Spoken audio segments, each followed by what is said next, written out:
Hi, my name is David. Today we're going to do a free CodeCamp tutorial on CSS Flexbox. In this tutorial, we're going to learn about flex direction property and the different values it can take.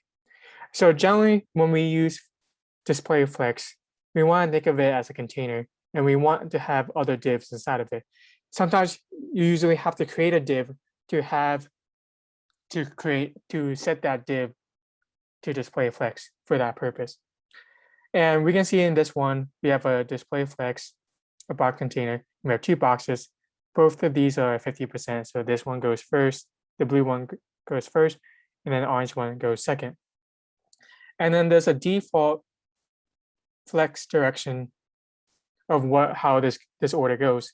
And it defaults to row, like how we have it here. But we can reverse this with row reverse. So the orange goes first and then the blue. So for this exercise, it wants us to add the CSS property flex direction to the box container.